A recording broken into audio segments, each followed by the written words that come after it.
Alright, so we made it out to the lake.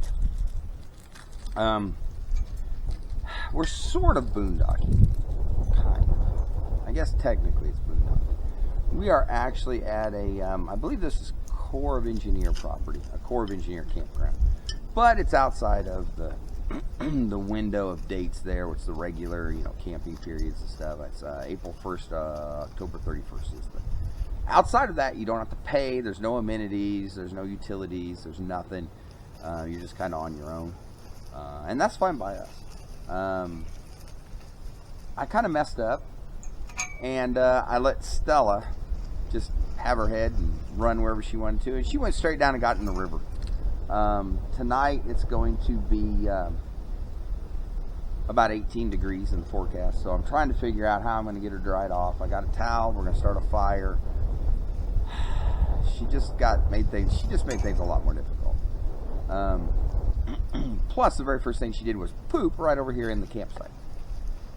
Unbelievable.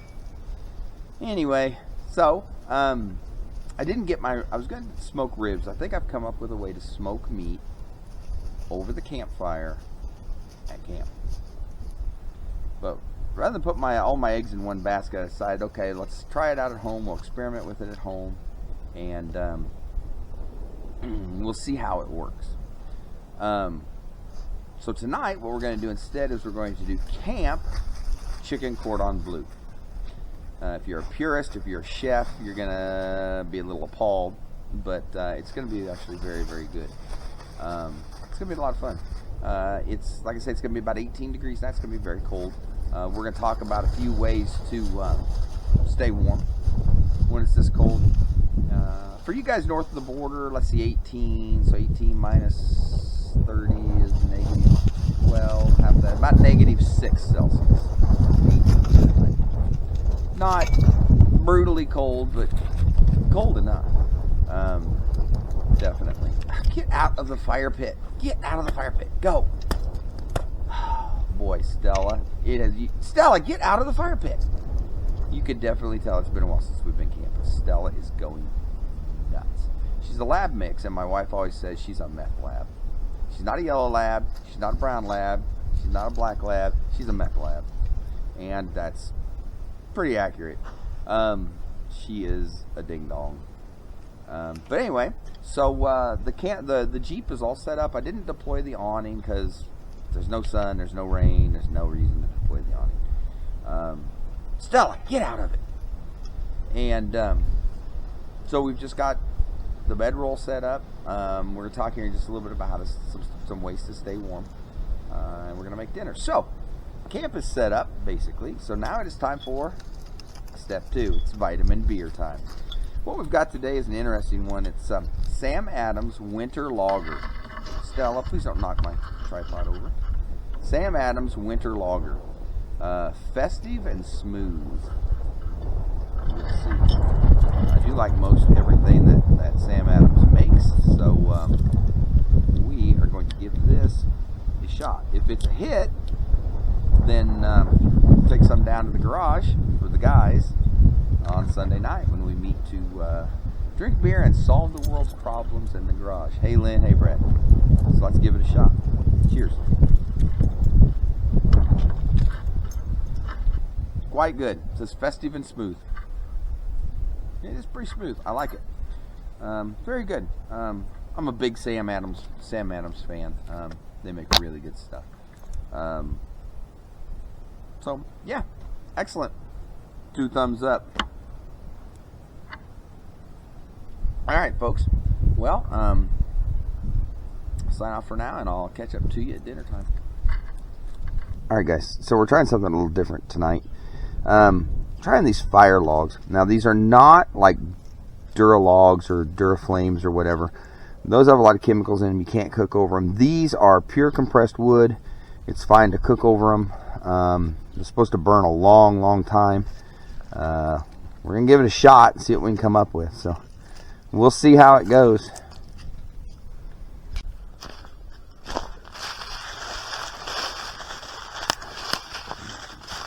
Hey guys, so this is right next to our campsite.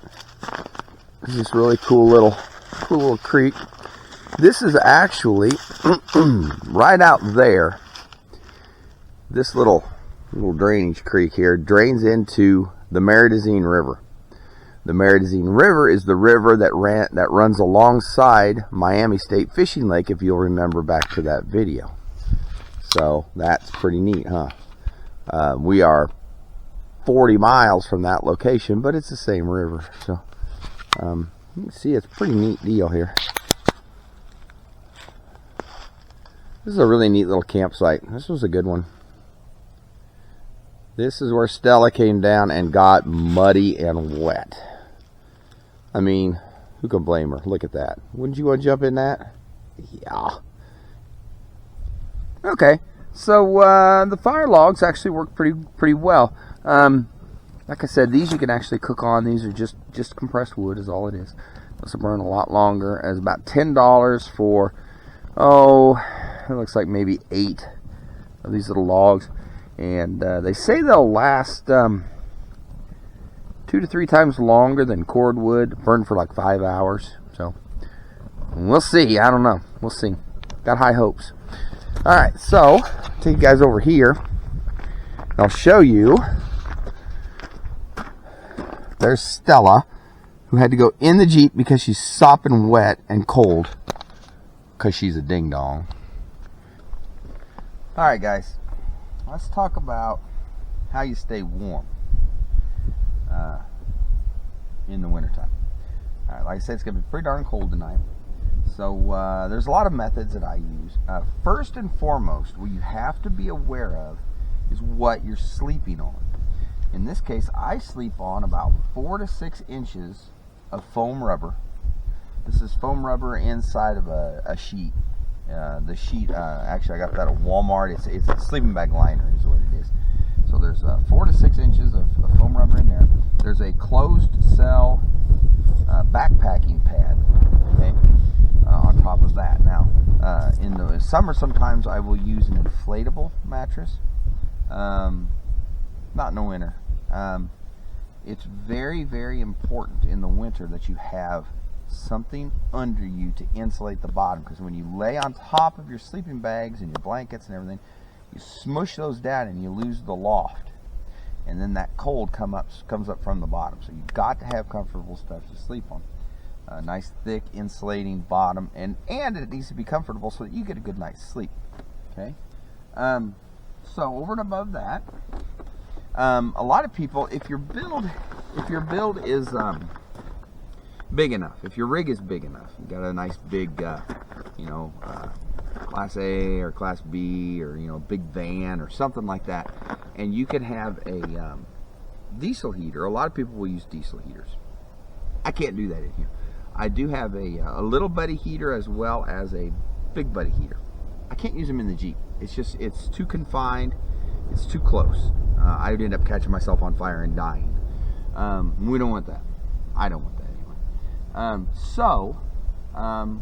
We do a couple other things. I don't sleep with a heater, but there's a couple tricks. So first of all, you all know these. You all know these hand warmers, okay? That's my towel I dried Stella off with, and I'm trying to get it dry so that I can use it again on my ding-dong dog. So these are hand warmers, so you pop open the little plastic, you take them out, and you shake them up, and they get hot. So what I do is I put them in a sock. Shake them all up, get them going. They're activated by the air, by the oxygen. Stick them in the toe of the sock, and then stick that sock down either at your feet or between your legs, someplace like that, and it will amaze you how warm it will keep you. If you let these touch your skin directly, you can get a burn from these things. These things are really, really warm. Okay, so that's one trick that I use. Another trick that I use is right here. And it's a water bottle. And it's a water bottle. So what you'll do is boil some water at night before you go to bed. It's got to have a really good lid. This one maybe not so great, but like what I use a lot is those like Powerade bottles. They got that nice big fat heavy lid. This is just one I grabbed out of the cooler as an example. I'm not going to use a water bottle tonight because it's not going to be that cold. 18 is just not that bad. So what you do is you boil water and you put it in the bottle. Okay, and then this bottle goes right between your legs, right in your crotch. I know that seems a little weird, but that's where your femoral artery is, and that will help to keep you warm. Okay, that's a very, very good place for you to add heat and make your whole body stay warm. Okay. Other thing that's very, very important, the hat. I use this little it's kind of a balaclava kind of a thing. Keeps your neck warm, keeps your head warm.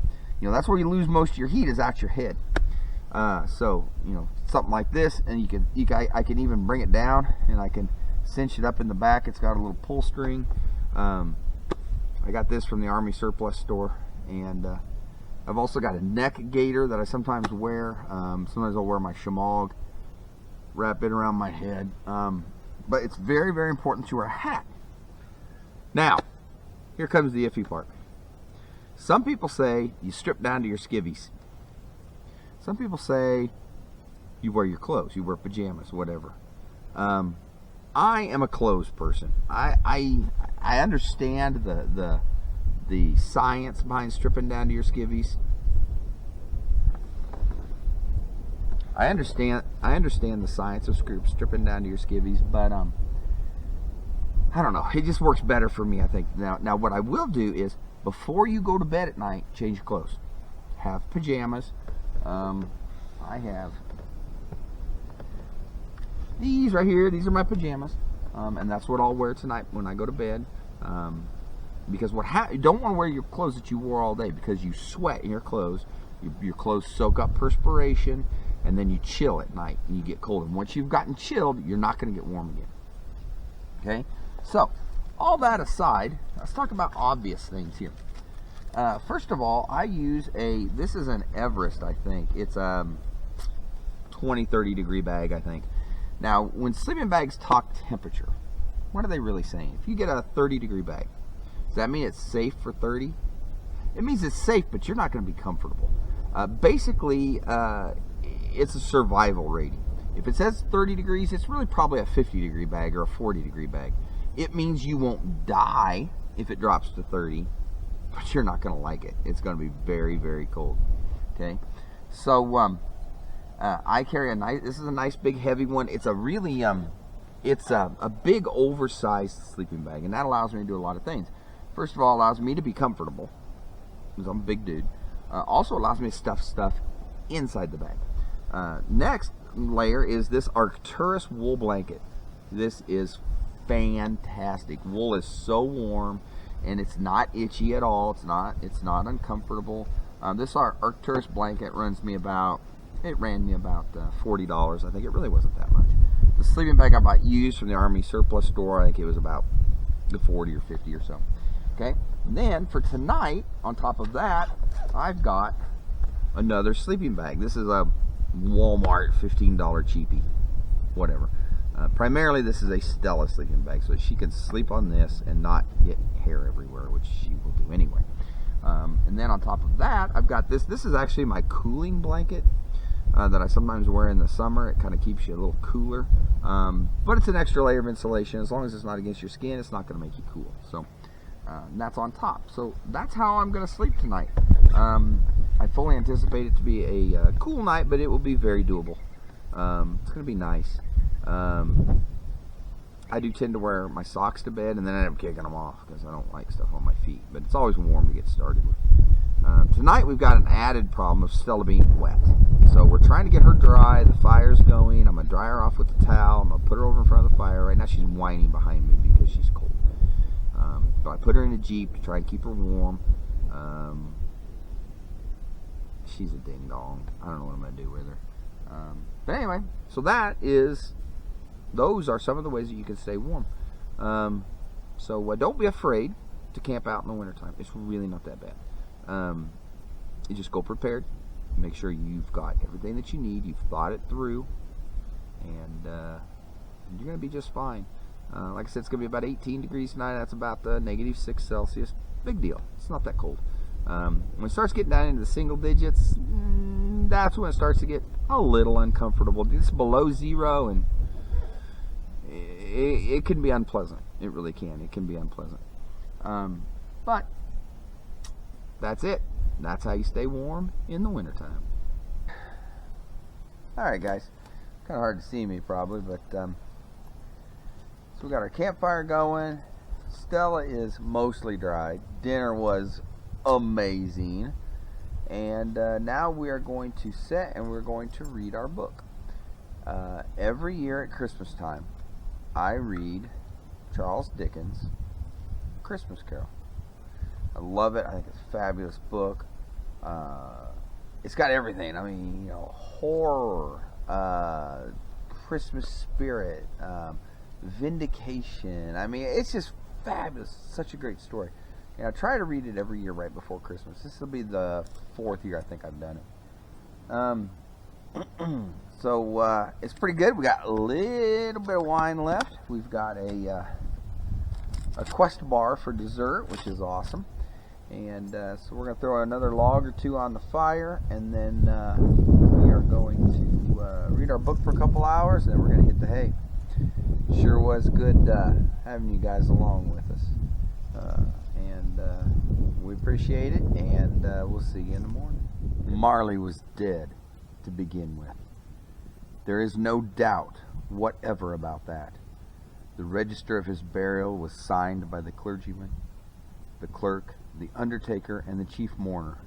Scrooge signed it, and Scrooge's name was good upon change for anything he chose to put his hand to. Old Marley was dead as a doornail. Mind, I don't say to know that I know of my own knowledge what there is particularly dead about a doornail. I might have been inclined myself to regard a coffin nail as the deadliest piece of ironmongery in the trade, but the wisdom of our ancestors is in the simile, and my unhallowed hands shall not disturb it, or the country's done for. You will therefore permit me to repeat emphatically that Marley was dead as a doornail. Morning, freaks. It was a good night last night. Boy, it did get cold. Yeah, I don't know if it hit 18. I bet it was 20, 22 maybe. Yeah, it was a really nice night. We stayed just super duper warm in there. Stella, come here, please. Stella, come here. Get over here. She's got something down there. She's wanting to roll in, eat. Stella, get over here. Come on. And but no, overall did really well. I was really worried about Stella having gotten wet and muddy immediately. But we kept her pretty warm last night, and I think she did all right. And just making some coffee. I don't normally eat breakfast, but when I camp, sometimes I do. But I like these little Quest bars. They're pretty low in carbs, and they're pretty tasty, pretty filling. So we are currently at, I just didn't tell you this when we started here, but we're at Pomona Lake in Kansas. And last night we stayed at the Outlet Park. It's a little campground. It's got maybe, I don't know, 20 campsites, and it's just below the outlet tubes, thus the name, at Pomona Lake. I don't stay in campsites like this normally, but with it being off season, nobody was here. One car came through last night about 8 o'clock, 9 o'clock, just after dark. Kind of did a little loop through there and then took off. And I love it. There's nobody here. It's empty. It's free because it's off season. Just, it's a pretty good deal. So yeah, I don't camp in these kind of spots lately. So this is kind of a luxury, you know, to have a nice fire pit and nice gravel area to park. And you know, usually it's you're parked out on some pier out on the lake, or you're parked in the grass somewhere, or you know, whatever. So it was nice. It's very nice. We're getting ready to go over here, and there's a little nature trail Stella and I are going to go walk. We're going to go hike through there and see what we can find this morning. First thing when I opened up the door this morning, Stella took off. There were about 3 or 4 squirrels that were hanging around trying to see if they get a free meal, and she took off after them, chased every one of them right off into the woods. So she was protecting me. She was protecting me. So just getting some coffee going right now. Got my French press going. A little Cafe Bustelo. If you're a coffee drinker, go to Walmart and get Cafe Bustelo. It's very cheap and very good. There's apparently this whole storied history of this coffee. It's more of an espresso than it is a regular coffee, so it's very finely ground. It won't go through my drip coffee filter at home, but it works really well in the French press. It's very, very good. It's very tasty. It's a bold, dark flavor. I really enjoy it. Anyway, so we're going to go on our little hike, and we're going to get out of here, and we got a nice big day today. Today we're delivering my motorcycle club group adopted a family for Christmas, and we're going to take them out presents and a meal and all that kind of stuff, and kind of love on them a little bit. And never met them before, so we're kind of looking forward to meeting them, and just going to try and brighten some days there. Make some people happy, make some little kiddos happy. And we're going to ride to do it. Well, a couple of us are. It's still nice and cold. It's about it's low 20s right now. But not too bad. But anyway, all right. So I don't know what our next adventure will be. I really don't. There's a couple places that are fairly close that I'd like to try. Stella, stop eating that. What is it that you're eating? Quit it. I think she's eating walnuts. I think that's what she has, the walnut. Nice. There's a couple places close around home that I'd like to try out. With my wife still, she's mostly recovered from her surgery, but she's still been having some down days. I kind of want to stay close so I'm not gone too long. I think we left the house yesterday about 3, and we're going to get back about 8 this morning. So there you go. That's all there is to it. Christmas is a week away. Don't pay any attention to the date and the time on the camera. I don't know how to change it, and we're just going to leave it. I think it says October or something. I don't know. Whatever. I'll have to have one of my IT kids fix it for me.